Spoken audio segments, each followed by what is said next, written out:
Hello everybody, welcome to my channel. आज हम पढ़ने वाले हैं क्लास 12th की सेकंड पोयम इंडियन वीवर्स, जो लिखी है सरोजिनी नायडू ने। सरोजिनी नायडू जो है उन्होंने काफ़ी एम्पावर किया विमेंस को। वो एक्टिविस्ट भी रही हैं। वो पहली विमेन बनी जो गवर्नर बनी इंडिपेंडेंट इंडिया की। वही पहली विमेन थी जो प्रेसिडेंट बनी इंडियन नेशनल कांग्रेस की। इन्होंने काफ़ी अच्छा योगदान दिया है जब इंडिया का स्ट्रगल चल रहा था फॉर इंडिपेंडेंस। ये बहुत अच्छी पोइटिस भी रही हैं, काफ़ी अच्छी अच्छी इन्होंने पोयम लिखी है, इसलिए इनको एक और नाम दिया गया है, डैट इज़ नाइटिंगेल। अब ये इंडियन वीवर्स कौन होते हैं? वीव मतलब बुनना, कपड़ा बुनना। वीवर मतलब जो कपड़ा बुनते हैं।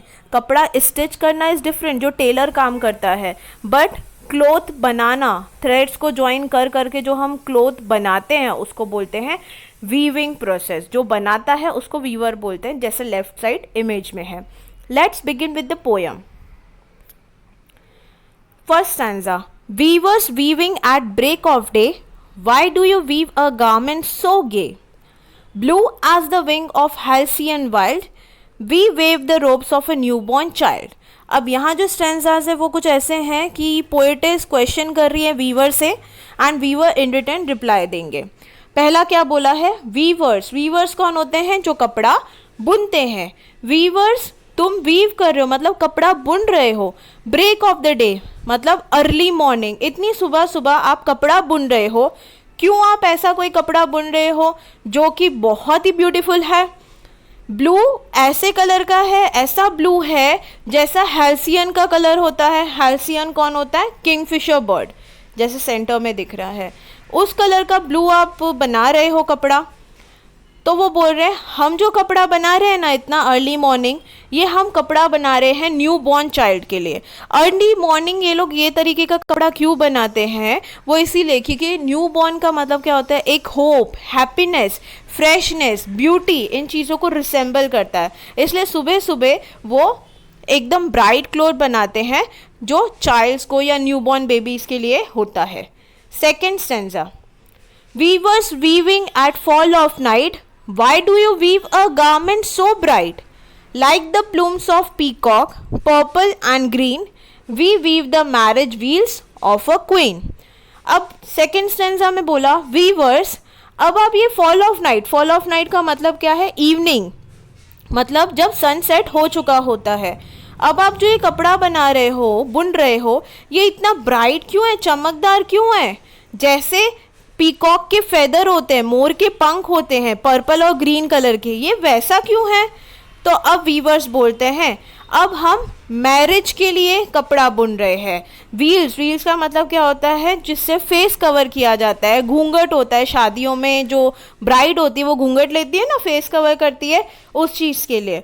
अब शाम के टाइम पे वो ये क्यों कर रहे हैं? क्योंकि इंडियन जो कल्चर चलता है उसके अकॉर्डिंग यही देखा जाता है कि इवनिंग के टाइम पे मैरिजेस ज़्यादा होती है, तो इसलिए ये वो टाइम पे इस तरीके का कपड़ा बुन रहे हैं।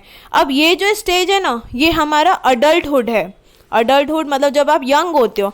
आपके लाइफ में 3 साइकिल होती है, ऐसा यहाँ पे दिखाया है। सबसे पहला आपका बॉर्न मतलब चाइल्डहुड, इन्फेंसी। उसके बाद में आपका आता है सेकंड, जो अब हम पढ़ रहे हैं, वो है अडल्टहुड, जब आप यंग होते हो। इसके बाद जो थर्ड होगा वो होती है डेथ कब होती है? जब आप ओल्ड होते हो, बट इररेस्पेक्टिव ऑफ एजेस भी होता है, डिपेंड नहीं करता एज के ऊपर अभी। ओके तो अब यहाँ पे क्या बोला है कि आपका सेकंड इम्पॉर्टेंट स्टेज जो है लाइफ का वो ये है कि आपकी शादी होती है। तो इसलिए वो शादी जो हो रही है उसमें मिक्स्ड फीलिंग्स होती है, लाइक हैप्पीनेस भी होता है, सॉरो भी होता है। हैप्पीनेस बिकॉज आपके लाइफ का न्यू बिगिनिंग हो रहा है यहाँ पे, तो आप ज़्यादा कलरफुल सा चीज़ पहनते हो, कपड़े पहनते हो, लाइक पर्पल एंड ग्रीन, थोड़ा ब्राइट कलर्स आप वेयर करते हो। एंड यहाँ पे आपको थोड़ा सॉरो भी होता है, थोड़ा सैडनेस भी होता है, इसलिए क्योंकि आप अपने जो फैमिली है उनको छोड़ के जा रहे हो इन लॉस के घर पे, तो वो भी एक थोड़ा सा सैडनेस होता है। एंड यहाँ से हमारे लाइफ का सेकेंड पहलू शुरू होता है। Begin with the third stanza. Weavers weaving solemn and still, what do you weave in the moonlight chill? White as a feather and white as a cloud, we weave a dead man's funeral shroud.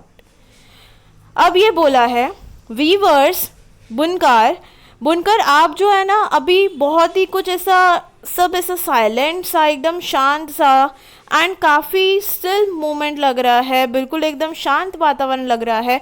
सुबह के time पे जैसे वो freshness वाली feel थी उनके blue colour से, evening के टाइम पे पर्पल एंड ग्रीन कलर का था। अभी यहाँ पे बिल्कुल शांति लग रही है एंड सब बहुत चुपचाप है। अभी आप ये मूनलाइट चिल में क्या वीव कर रहे हो? मूनलाइट मतलब रात होने आ गई है, रात हो गई है ऑलमोस्ट। चिल मतलब ठंडी, कोल्ड। ये इतनी ठंडी में रात को आप क्या सिल रहे हो, क्या बुन रहे हो? वाइट एज अ फेदर, ये कपड़ा जो लग रहा है वो एकदम जैसे पंख होता है कोई भी, वैसा वाइट कलर का लग रहा है। And white as a cloud, जैसे सफ़ेद कलर के बादल होते हैं वैसा दिख रहा है। हम बना रहे हैं डेड मैन के फ्यूनरल का श्राउड।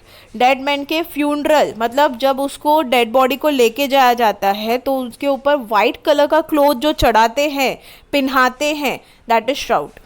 वाइट क्लॉथ जो डेड बॉडी को कवर करता है, अब हम वो बना रहे हैं। अब यहाँ पे हमारे मन में क्या है, अभी ऐसा हो गया कि लाइफ एंड होने आ गई है, ठीक है, एंड हो चुकी बेसिकली। एक बार इंसान का डेथ हो जाए तो लाइफ एंड हो जाती है अर्थ पे जो आप आते हो। ये कब होती है? या तो आप ओल्ड हो, उस टाइम पे जनरली अज्यूम किया जाता है कि तभी डेथ होगा, बट इर्रेस्पेक्टिव ऑफ एजेस ये हो जाता है कभी भी। तो इसलिए ये लोग एकदम शांत हैं, वो एक दुख है इनके मन में।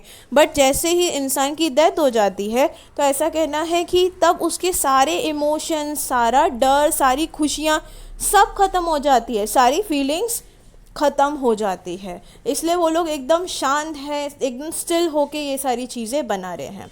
तो बेसिकली यहाँ पे हमारी पोयम में 3 स्टेजेस बताई थी। पहला, जब आप पैदा होते हो। सेकंड, जब आपकी शादी होती है, आप अडल्ट हो जाते हो, जब आपको बहुत प्यार एंड शादी वगैरह की फीलिंग्स होती है। तीसरा, जब आपकी डेथ हो जाती है। इस तरीके से 3 स्टेजेस को बहुत ब्यूटीफुली डिस्क्राइब किया गया है सरोजिनी नायडू ने।